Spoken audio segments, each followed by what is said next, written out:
नमस्कार दोस्तों, स्वागत है आप सभी का मेरी कहानियों में। मैं हूं शिखा और एक बार फिर से आपके लिए लेकर आई हूं एक नई कहानी और उम्मीद करती हूं कि बाकी कहानियों की तरह ये कहानी भी आपको बेहद पसंद आएगी। पसंद आए तो चैनल को सब्सक्राइब करना मत भूलिएगा। इसके अलावा आप मुझे इंस्टाग्राम पर भी फॉलो कर सकते हैं। मेरी इंस्टाग्राम आईडी डिस्क्रिप्शन बॉक्स में दी गई है। तो चलिए अपनी आज की कहानी शुरू करते हैं। कुछ ख्वाहिशें बारिश की उन बूंदों की तरह होती हैं जिनको पाने की चाहत में हथेलियां तो अनायास ही भीग जाती हैं, मगर हाथ हमेशा खाली ही रह जाते हैं। और खाली भी क्यों न हो, जो हम कभी कभी इतना ज़्यादा पा लेने की उम्मीद लगा बैठते हैं तो शायद ऊपर वाले को पसंद नहीं होता है। अगर किसी तरह हो भी जाए तो फिर नसीब साथ नहीं देता।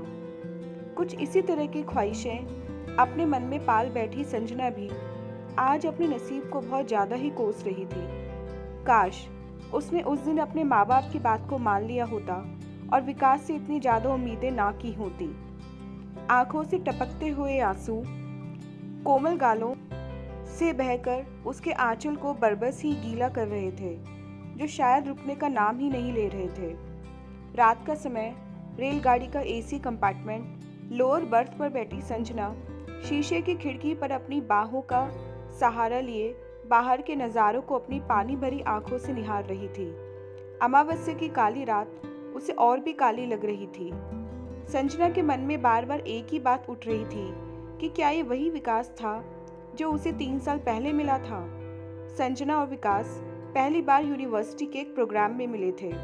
संजना दिखने में मध्यम कद की, गेहुआ रंग का चेहरा, साधारण सी लड़की थी जो घर में 3 भाई बहनों में सबसे छोटी थी। घर से दूर होने के कारण कॉलेज के हॉस्टल में रहती थी। उधर विकास सामान्य कद का सांवला सा लड़का, जिसके चाल चलन और पहनावे से ही अंदाजा लगाया जा सकता था कि वह किसी अच्छे परिवार से संबंध रखता था। प्रोग्राम खत्म होने के बाद सब एक दूसरे से मिल रहे थे, तभी वहाँ वह विकास से पहली बार मिली थी। हॉस्टल आने के बाद भी उसकी आंखों के सामने बार बार विकास का ही चेहरा आ रहा था। वो चेहरा जो शायद उसको अपना दीवाना बना गया था, उसके दिल पर अपनी यादें छोड़ गया था। एक दिन रात को यूं ही फेसबुक देखते देखते उसकी नज़र विकास की प्रोफाइल पर टिक सी गई। उसी दिन उसने विकास को फ्रेंड रिक्वेस्ट भेज दी। अपनी रिक्वेस्ट के स्वीकार होने का इंतज़ार करने लगी।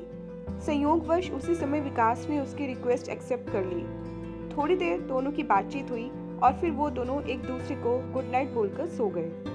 अब उस दिन के बाद संजना रोज ही एक मैसेज विकास के लिए छोड़ दिया करती और उसके जवाब का इंतजार करती। महीनों की बातचीत के बाद दोनों ने एक दूसरे का नंबर लिया और अब तो फोन पर देर रात तक बात करते।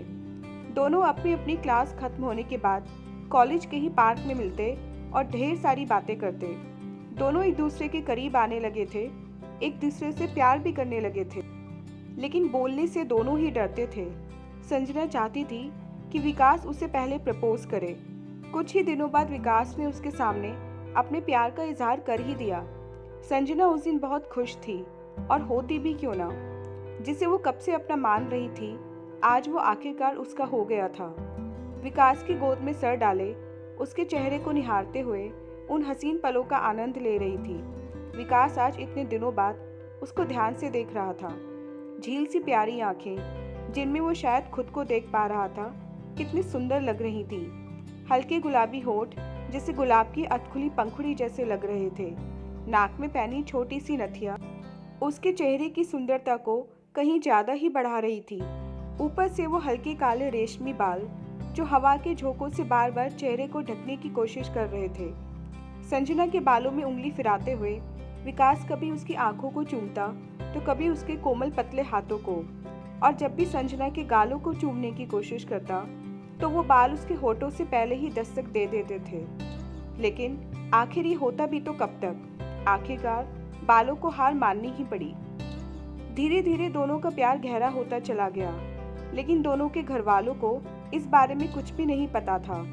पढ़ाई पूरी होते ही विकास को सरकारी नौकरी मिल गई और संजना भी एक प्राइवेट नौकरी करने लगी।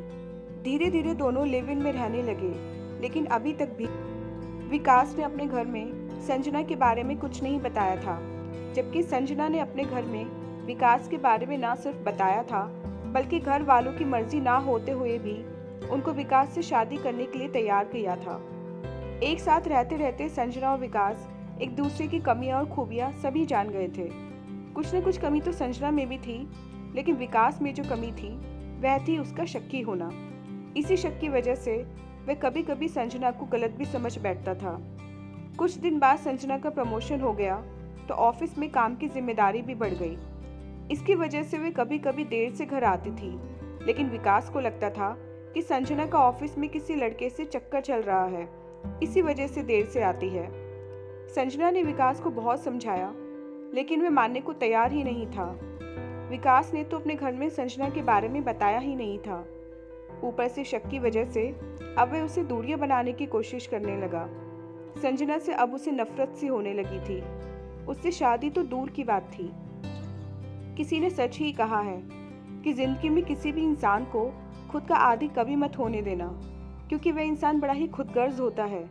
अगर वो आपसे प्यार करता है तो आपकी सारी कमियों को भूल जाता है, और अगर वही नफरत करता है तो अच्छाइयों को किनारे लगा देता है। शायद विकास भी संजना की अच्छाइयों को अब किनारे लगाने लगा था। संजना उससे अब भी बहुत प्यार करती थी, लेकिन ताली एक हाथ से तो नहीं बचती। इसलिए संजना ने अपने घर जाने का फैसला कर लिया। ऑफिस में छुट्टी की एप्लीकेशन डाल दी, टिकट बुक करा दिए। आज वह विकास को छोड़कर हमेशा के लिए उससे दूर जा रही थी। स्टेशन से बाहर आकर वह पैदल ही घर की तरफ चल दी। तभी एक गाड़ी उसके पास आकर रुकी और एक जानी पहचानी आवाज उसके कानों में पड़ी, संजना रुको। संजना ने पीछे मुड़कर देखा तो विकास था। उसे अपनी आंखों पर यकीन नहीं आया। विकास ने उसके सामने हाथ जोड़कर उससे माफी मांगते हुए कहा, अगर शरीर का कोई हिस्सा खराब हो तो उसका इलाज करवाते हैं, उसके ठीक होने का इंतजार करते हैं, या उसे काटकर शरीर से अलग कर देते हैं। मैं भी तुम्हारा वो हिस्सा हूँ जिसे तुम्हें ठीक करना है। मुझे माफ कर दो संजना, मैंने तुम्हारा बहुत दिल दुखाया है। घर चलो, मम्मी पापा तुमसे मिलना चाहते हैं। संजना की आंखों में आंसू थे और होठों पर मुस्कान। आखिर जीत उसके प्यार की ही हुई थी। विकास ने अपने दिल से शक का कीड़ा हमेशा हमेशा के लिए निकालकर फेंक दिया था। तो दोस्तों, ये थी हमारी आज की कहानी। उम्मीद करती हूँ कहानी आपको पसंद आई होगी। मिलते हैं अपनी नेक्स्ट कहानी के साथ। तब तक के लिए आज्ञा दीजिए। धन्यवाद।